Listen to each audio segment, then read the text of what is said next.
All right. Part 2. I'm going to reshare that we are back up. Are we back on? Is it going? It's back up. It's going.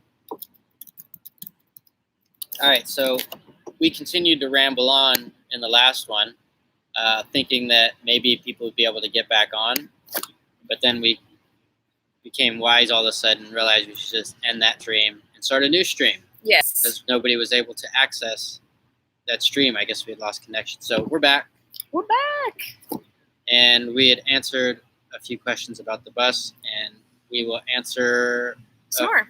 The more. What else you got? Okay. How? And these are all questions that have been asked about our travels in the past and what we're doing with the bus now. So yeah, that's where we're launching from.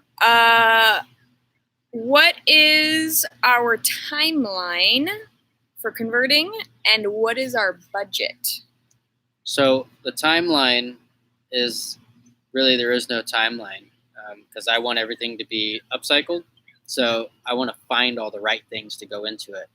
But basically what I'm going to do for the most part is use all the free lumber I can, like pallets. Pallets are free, so I can take and upcycle them and kind of makeshift frame in our seating and everything until I find a good wood that I can find that's better to upgrade. So I'll constantly be upgrading and moving stuff around. But you could take, pallets and other types of scrap woods and make really nice things out of them. So it's going to be a pretty neat bus. And as far as price goes, because it's upcycled, we're going to try to get everything for free, scrap stuff that or cheap from yard sales or any bazaar or swap meet type stuff if we can use that. So the initial cost, because we're going to have to purchase especially the things to convert it into an RV right now, the initial cost of all of that is going to be probably around $1,500 though. We have no idea what it's actually going to cost, but I've done all the research on Amazon, so it's going to be... I haven't done any research. about $1,500. So, but again, like if we were to get a brand new rooftop air conditioner, that is $1,000 just in itself. So yeah. There's things that are going on. That probably won't happen. Yeah. Okay. So, layout. Do you have a layout? We actually did that yesterday. Yay! It's been something on our minds since way before we have the bus, how we're going to do it. And we've been talking back and forth. We've drawn up plans for months of how we wanted things to be. And it's all just kind of been bobbled around. And finally, we were able to sit yesterday, walk through the bus, and actually see it as it was. And I think we've got a space for us. We got a space for the kids. We got a space for the kitchen area. We had a space for the living area. So yes, we've got a pretty good layout, and you're just gonna have to wait and see and watch it come to life. We're super excited though. We're gonna be drawing it up, graph paper scale. That way, as the floor gets put in, we can remember all the cool ideas that we had when we walked through it. Oh, it's in my brain. It's in his brain. It's in the brain. So let's see what another question. I think that's about all the questions that we got. So I think so. Oh, well, we add a bathroom. That's an interesting question. Yes. We've seen a lot of buses where people are using horse troughs for bathtubs. We like that idea, but then again, it's because it's deep and it's narrow, so it makes an easy bathtub. But we're still open for whatever we come across when that time comes.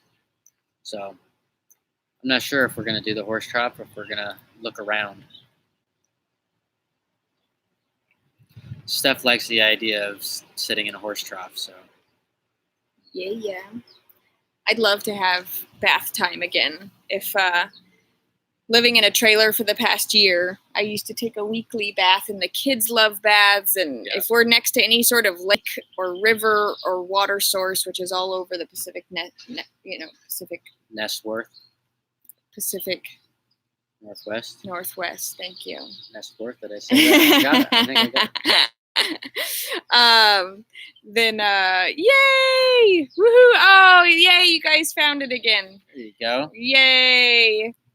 So I'm excited love about you. doing like the little extras. Like I want to do like a rain gutter water catch that allows the water to water the few plants that we might have on board or hanging out the windows, and then that water filters down into an actual potable water tank that we can filter out and actually drink or use to take baths or showers. So that is like where my engineered stuff is coming from. So I'm looking forward to doing that. I'm looking forward to building the roof rack thing I was talking about, putting the slide on it for the kids and making it a fun place for them. I want to put like we've seen people with rock walls on the inside of their bus. I want to put that on the outside so they climb up the outside of the bus on a rock wall. And I really want to make it fun for them. It's like their playhouse. We're going to be getting... It's still ours. Thanks, Mom. We're going to be... a great idea. We're going to be getting... there's these magnets. They're like 200. They can lift 200-pound magnets. They're like for salvaging under the water and stuff. But we're going to get a ton of those and put them on the roofs, and a stripper pole. That's a good idea. Maybe. Yeah. I need that right now to get the rest of the rust off.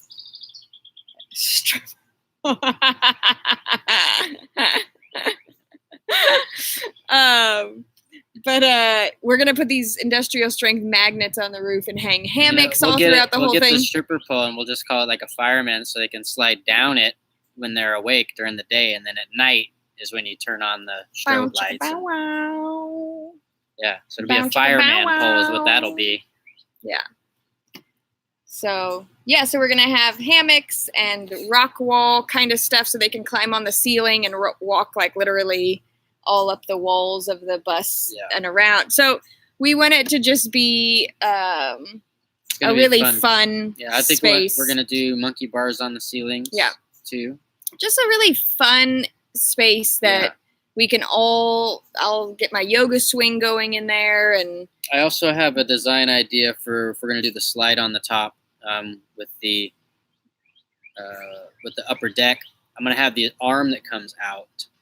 And it's going to be, I've got to figure out how to stabilize it, but it's going to swing out and then the swings hang off of that so they can like sit outside and swing. And then we're also going to have another arm that comes off for Steph to put her hammock out upside so you can hang on a hammock right outside the bus. So the yoga swing and things like that. In a lot of places where there's no trees. Yeah. So. Sounds like adult heaven. No, and that's 20%. 20%. I saw that. Name it Tito. 20%. That's funny. We're really excited. We have undergone big transitions over the past year. Just getting on the road, living full time in a trailer, driving more than traveling we've ever. To these festivals has been crazy. We've done music. So many different things. Ms. Happy 4th of July to you. Woo! Woo! Yes. So so another year has gone by, and we're just gonna jump right into a year has gone by. 1 year. 1 year has gone by. On the road, and this is our first YouTube live, and yay! We're really excited. 1 year on the road, and we did it in a trailer, and now this time we're gonna do the next year on a bus, and we're probably gonna be doing many more years on the bus before we decide to settle down anywhere. So. Yeah, but we just can't get enough of transitioning and uprooting ourselves and making life uncomfortable. It's good, the difficult, that's what you want. Is it a real American bus? It's a Bluebird. It's a Bluebird, but I think it's the TC2000 because the sticker said it was made in Iowa, and that's the only information I could find. And when I looked on the thread about this particular bus, Iowa built the TC200 or 2000s, but I couldn't find out where the All-Americans were. So. Yep, we were in that area last 4th. Yeah, we were in Acton, and then at your house. Already been a year. Isn't that crazy? We made a video about that, and Mike's doing the robot. You got to go back in the archive. Way back. Don't do that. Jeez.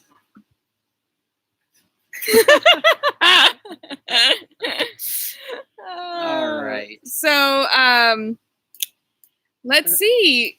Oh, where are we going after this, we talked about the bus, and now everybody wants to know, okay, if you're not doing everything in Illinois, where we are currently, if we're not doing everything we're in headed Illinois. to West Yellowstone, and there's a Mountain Men Rendezvous out there. It's a 10-day long event where everything is late 1800s reenactment. We did it last year. It was a lot of fun. We met some cool people, Rabbit and Bev, and by meeting them, we actually met back up with them in Arizona and did a Renaissance fair with them and a steampunk festival. And the Cowboy Action Shootout. So, like, meeting these people that travel and do the same type of things, you kind of reach out and meet them again. So, and that's so more of that. We've done 2 festivals now with Super Tall Paul, who does Super Tall Paul looping and jive joint and improv. Check it out. Yeah, check out the jive joint. So we're meeting these people who have their own circuits, and we're kind of just joining in on bits and parts of their circuits of traveling with them. So we're creating experiences and figuring out how to get in to have an experience and to be able to get the kids in there so they can see it and everything that we're doing. And it's really neat. I'm looking forward to going back to the Schoolie Palooza this year. I don't know how far along our bus will be, but we still have, 6 months? We've got 6 months left before this. So I think 5 months, yeah. I think by the end of the year, the bus is pretty much going to be done because I'm not going to sleep on it. We really want to get it to the point where it's comfortable to live in. And I've got my music equipment, and I want to start recording on the bus. I've been wanting to do that, but in the trailer, there wasn't enough room to do that. There wasn't enough space to have that. So now we have the time, we have the space, and so now we can kind of make all the things that we've wanted to do on the last year on the road. Now we can actually make that happen. So yeah. And again, it's been a big year of transitioning to a lifestyle of like the nomadic lifestyle versus I feel like you can get a lot done sitting. Yes, he's so motivated. Yay. Yes. Hey, Don. And so we're really excited to, now that we've kind of started figuring out, okay, this is what the nomadic lifestyle is. This is what moving encompasses. This is what our energy level is. This is all of that was such a big transition of just like, how much energy does it take to drive on a drive day? Do we have time to do anything else? And now we've kind of figured a lot of that out of when we're doing a drive day. You spend enough time traveling and putting in long hours, no matter what you're doing. After a year on the road, you kind of got a pretty good idea of, how to go about doing it. So we've had days where we're in the car for 12 hours because we're having to get to one spot to the next. That's really not fun. That's not how we like to travel, but there was times that we had to just make up the hours to get there. Yeah. Then there's other times where it's like, oh, it's only 3 more hours. If we push it, we can get there a day early, and then we don't have to do anything tomorrow. So there's things like that. But now that we have a bus, it's a totally different scenario because it's a little different than pulling a trailer because you're already home. So unless you have a time frame to get somewhere, which has been kind of the scenario for some of these places, now that we have the bus, though, we're already home, so we could really pull over anywhere, and there you are. You don't have to worry about anything. But having like the vehicle with a trailer, you got to pull over, you got to figure out, you got to level it out, where you're going to camp. You got to get out of the vehicle to go into the camper. You've got to make sure all this stuff is up and running. But the bus is always a house on wheels, so you could just pull over anywhere and you're good to go. Travis did the majority of the driving with the trailer. I actually only drove it one time. But the bus, I feel like I would be able to drive the bus more often than I was able to drive the trailer. The trailer was just it's just a totally different way of driving when you have a trailer behind you because it's not a part of the vehicle. So when you react, the trailer reacts totally differently. Well, the diesel's coming up and they suck you in and they push you off the road with our scenario. And then a lot of the back roads are so small that you don't want to catch the back tire off the lip or else, And the car can be here, but the trailer is just a little. So I feel... I think for the most part, I enjoy driving. So there was only the one time that we had a few months ago in Arizona that I was like, hey, you should drive. Yeah. And she drove on the most stressful like this big. road. It was like this big. He's all, well, just make sure that the trailer doesn't hit that thing because then we'll flip. If you do that, like. No, I didn't say that. I wasn't fear-mongering you while you were driving. Was I? I might have. I normally wouldn't do that, but I might have done. So with the bus, I feel like that is something. I would feel comfortable learning how to drive the bus, and I think that it would be a lot. I think we'll be able to. It'll be more beneficial for both of us to be able to drive it, yeah, and for her to learn how to do it. It's pretty simple. Yeah, and it's one of those things where I feel like with the bus, we could easily pull over. I could drive for a couple hours. Travis can drive for a couple hours. Yeah. It's going to be a lot more of a thing that we can both have a part of. You don't have to pull over because it's a bus. I could just kind of like get out of the seat while we're driving, and you can just kind of come in and sit down. There's so much space. You did not hear that. That's not how we are going to be driving. So do the kids have any ideas about how to create comfort in the space? The kids are like over the moon excited about the bus. They've created comfort in the tiny space that we have because they've been riding in the back of our car for long hours, and they've had a little tray back there that they play all their stuff on. And that's like then their space that they've dealt with in these long hours that we've had to pull. Yeah. It hasn't always been that way, and in the camper, they've had a small space on the floor, and if it's nice outside, they go outside and play. But now that we have the space in the bus, they're both going to have their own like rooms in a sense. They're going to have their own space that they'll be able to occupy at any time they want. So there's really no... I think the great thing about the bus, though, there's so many windows that hopefully they'll spend more time, seeing the sights and looking out the windows because it's so vibrant. Everything looks more amazing through the windows of the bus when you're driving, just because you can see everything. Yeah, it's not a car. It's not tinted. They're not small. It's not like a little port that you're looking out. They're at large landscapes here. Actually, I know it's going to come up. So I'm going to just address it. Are we putting seat belts into the bus?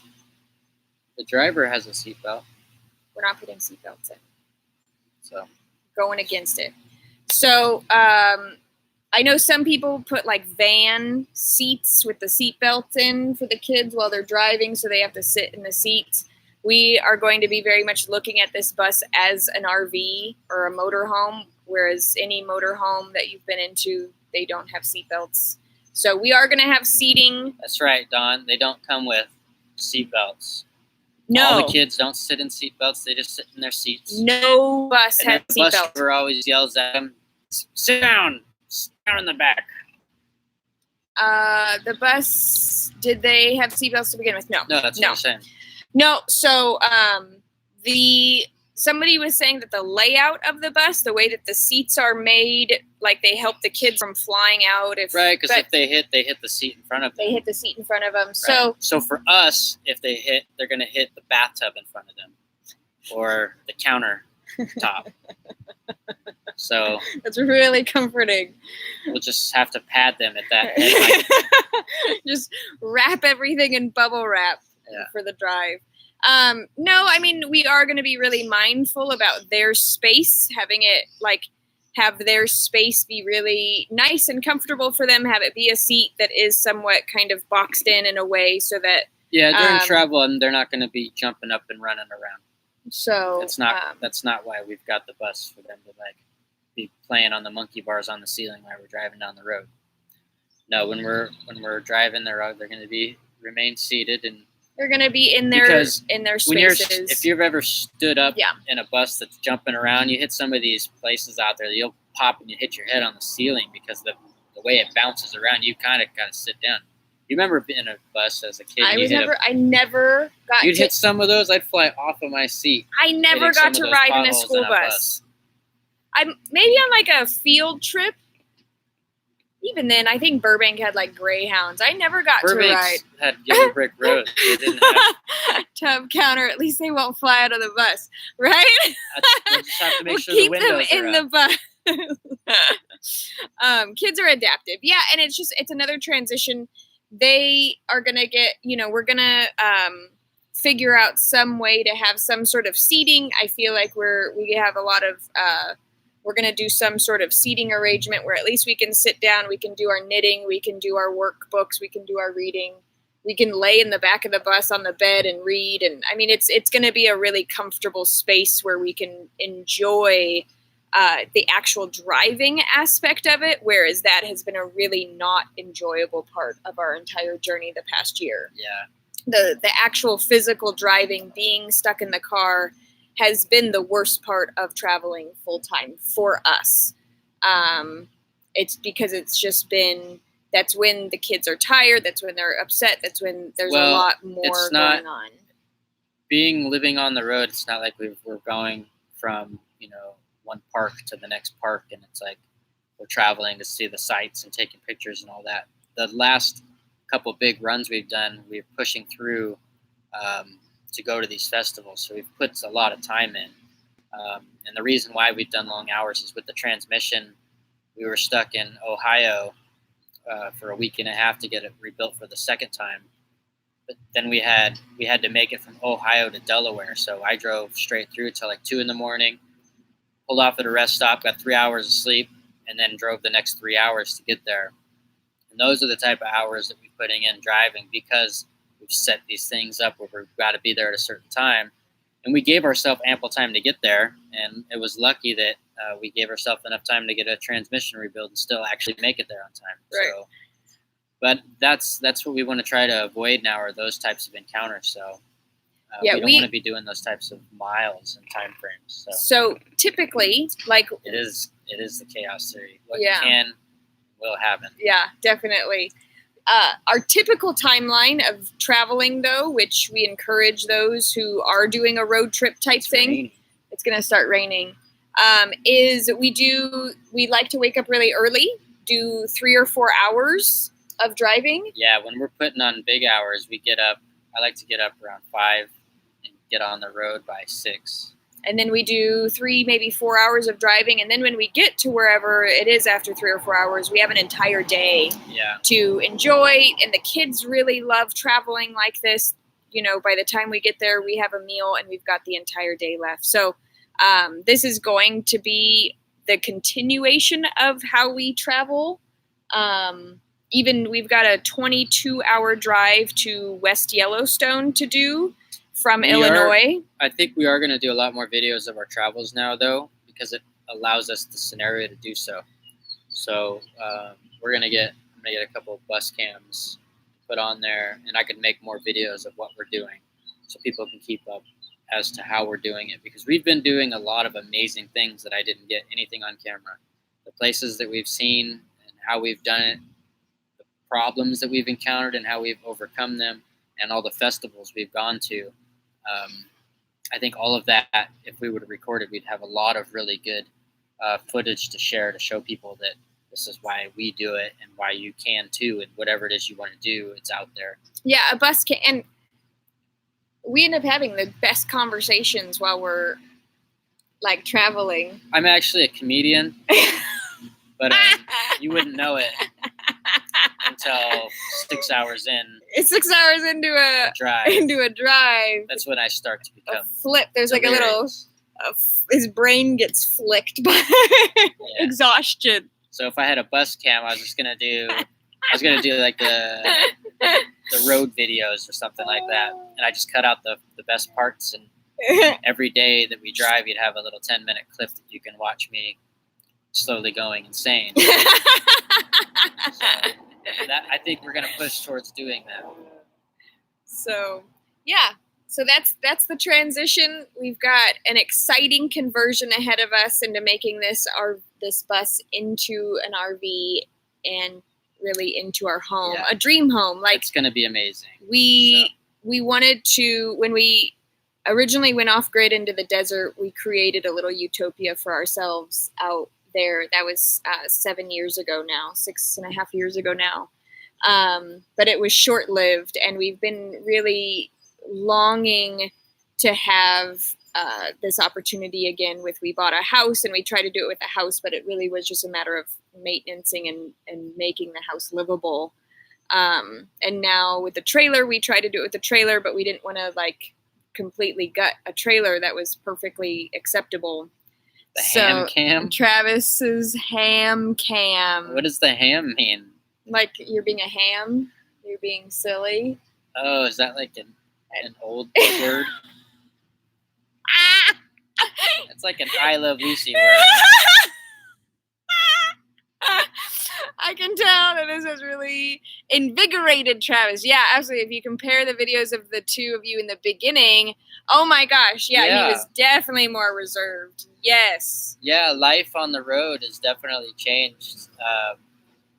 You know, the world is really a facade until you really get out and see people are not what you think it is. I mean, you know, people are people, but I realize like traveling, all the stress of the people in the cities, once you get into the cities, all of a sudden the road rage starts and the anger and the frustration.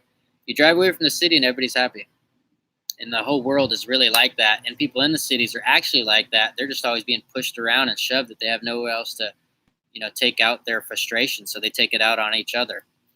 But that was my view of the world before we left. I'm like, you know, everybody's just, people are just out for themselves. That was kind of my view of the world. But then you get out of that inner city world and you see that people are actually, there's actually genuine people out there that do care and want, you know, are genuinely interested in helping one another better themselves. It really changes things. And Travis actually like enjoys meeting new people now. Yeah, I'm still really awkward, but you know. But yeah, Dawn, compared to like the videos of being in the house of what we look forward to and what we're excited about traveling, Travis has totally changed. Yeah. Completely 180 changed his vision. Yeah. And I'm getting better at it. Yes. It's a comfort thing. That's a great way of putting it, Dawn. She said, people are good when you take away the distractions made to bind us. Right. Because people are like forced into the 9 to 5 and they're forced to do jobs they don't want to do rather than pursuing their passions. So I think those who pursue their passions find themselves to be happier all around. And those that haven't gotten that far yet haven't figured it out. And then there's those that, I mean, everybody has a part to play. Somebody's in the middle, so, maybe, yeah. Wherever you're at in life, it's meant to be that way. And it's up to you. You can change and do whatever you want. So. Yes. Yeah, and that's why we're out here, because there is much more than just paying bills. Yeah. And I mean, for us, we live day to day. We're not like, we don't have a ton of money. We're putting like the bus on credit. We're just making it happen, doing it anyway. Like, you know, as far as getting by, it's just a one day at a time thing. And we're figuring out as we go, just like many of the people that are working day to day and paycheck to paycheck. We're kind of on the same boat. Yeah, but a big part of how the same bus. A big part of how we do this lifestyle, though, is we did get debt free when we sold our house and traveled this past year. Yeah. In order to make some of the bigger purchases that we're making, we are putting those on credit, and we're going to sell the trailer and pay those off because all the purchases that we're making are a little bit over our monthly budget right now. Right. So we are doing a little bit of a transition with credit cards right now until we get the 2 vehicles that we're selling sold. So, but being debt free is a major, major part of being able to, I feel like we've been thriving on the road. We don't have a lot of overhead. That is a big part of this, the way that it works for us specifically. Yeah. How do you make money to afford when you are on? Well, Steph runs an online business, but me personally, I don't really make any money unless we're doing swap meets, and we mined crystals from Arkansas, and occasionally we get to sell some of those, and I've made these selenite wands that I'm working on selling, but it's hard to get them out and get people to see them in the online world. So that's something that we're still working on, is figuring out how to make a monthly income on my end. But Steph's kind of been I've been the one who paying the bills on this one. Since for the past about 6 months, I've been the one that actually has been funding our monthly income through. Besides us doing the yards or swap meets that we've been going to. So Patreon is, I send out a goodie box every month with the wild edibles that I craft into goodies. So Patreon brings in a little bit of our income, and then the rest of our income is from the Magical Mothering clients that I have, or the healing groups that I do, or any products that I sell through the Magical Mothering group. And then we do a little bit of supplemental income at farmers markets, and like I had the crystals and selenite wands at the festivals that we sell. Festivals. So we go try out to sell and our wares here and there. And a lot of it's slow, but that's part of the marketing strategy, is figure out how to market it. And it's a tough nut to crack, marketing and selling your wares. A lot of what we're selling, though, like at the festivals, like our crystals and the selenite wands, and even doing the wild edibles, a lot of just selling these kind of little things are towards creating an awareness around the coaching and the healing that I give.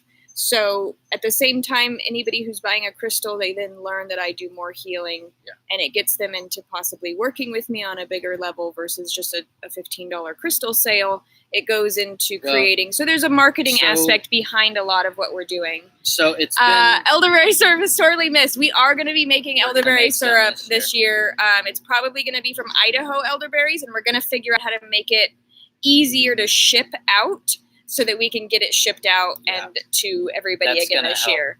But what we've learned, making money on the road, what we've learned going out and seeing the world, you kind of get an idea of what the world's really about, what people are really looking for, how to do things, whatnot. So we have some big things coming here now in the next couple of months, because we've been figuring things out, how we want to do things. And it's really about whatever you decide you want to do, because once you're all in, that's when things start to pay off. It just takes a long time sometimes to get anything back. But for us, figuring it out was step one. And we figured out now how to get Steph to be seen at these festivals and events. And we figured out how to get into them and sell our products, sell her, and the healing that I do. So it's been a transition because it's a learning experience, and that's what we spent the last year doing on the road, is learning how to do this. And now we have the skills and the tools to do it, and now we're capable and able to start pursuing that. So that's, again, another trend. There's, not only just our living circumstances transition, but the business, creating a business out of it, creating new businesses since we've been on the road. And then also integrating all of those businesses. A lot of you knew that I had a whole Magical Mothering business before we left. And then I started doing Nature Craft Box because I was really inspired by that. And now it's a matter of taking all of the stuff that we're doing. And we started doing the YouTube, making life meaningful. And then we opened up the Patreon to get anybody supporting that interested in actually getting wild edibles and medicinals. So we're kind of running 5 or 6 different businesses going out there. But now we're going to encapsulate all of them. We figured out how to put them all together, and that's been the crazy thing. And now we know how to do that, and that's the next step. So we got the bus, which was part of a side thing for us for living, and now we're going to be able to encapsulate everything that we've done as far as YouTube, all the work that she's done, and the festivals we've gone to. So, hi, Lily. Lily came in and said, "Where's Skyen and Zion?" Oh, they're inside the house. They're inside it's the nice house. And cool in there. With the air conditioning on while we have it. While we're muggy. While we're in this mugginess. I will tell Skyen and Zion that Lily said hi. It's starting to rain, rain. I think we're gonna. They said my name. Hi. I love it. Yay! Yes. We'll say hi to Lily from Illinois. Way across where it's I can go humid. get them real quick. Go get them. Have them say hi. So, yes. So it's been quite a transition though with what it is that we really wanted and had a vision for on the road. And the bus, I feel like, is one of those big missing pieces that we didn't quite know that we needed, but we actually needed. And now that we have it, safe travels. See you soon. Love you. Yes. Travis is going to go grab the kids real fast. Yes. So we're just, come say hi real fast. Sounds good. Okay. Can you come say hi? Come say hi to everybody. Hi. Lily's on there on the other side of the TV. You can't see her, but she's there. You say hi to Lily? She is so big. Yes. She's so big. So, yes, so I really just want to say thank you, and we are so grateful for all of you. And of course, keep the questions coming, and we're going to be doing quite a few YouTube lives. I feel like this is probably going to be the only way we do a weekly vlog now. Well, yeah, we started doing the weekly vlogs, but every time we do a vlog, and we're like, we'll do it next week, and then next week a calamity happens, and Or, I mean, it's just just so hard to trying to record it. I and have then a lot get of it up. footage that I haven't been able to get up this month for Nature Craft Box and everything else. So Happy But we'll get it. 4th! Yay! Freedom! So happy 4th, everybody. our question to you is, what freedom are you gonna take? What freedom are you gonna create in your life? I feel like a big part of our journey is really stepping into the freedom that we truly do have. We have ultimate freedom You can to do make the world, you whatever can do whatever you choices. really want in this world. It's up to you. It's just a matter of, you got to deal with the circumstances that you. So we will end choose. with, what are you inspired to do to really create more freedom for yourself? Because after one full year on the road, we've really realized that the freedom and the choices and the opportunities are absolutely limitless, and we're only limited by what we think is possible, You're only limited by your imagination. or the So lack they thereof. say. Right? So, yeah. Yeah. So we'd love to hear from you, and we are going to head out. I hope you have a wonderful 4th of July. If you're in the United States, enjoying the fireworks, enjoying the festivities. Thanks for joining us and being here. Inspired. Yay. That's why we do it. Yay. Thanks so much, Dawn and Lorraine and Mike and Heat Seeker Bus. And we had the Music Miz on with us, and those who have just been with us and encouraging us and enjoying this journey with us. You are with us, and we are so grateful for you. It's been good. Yeah.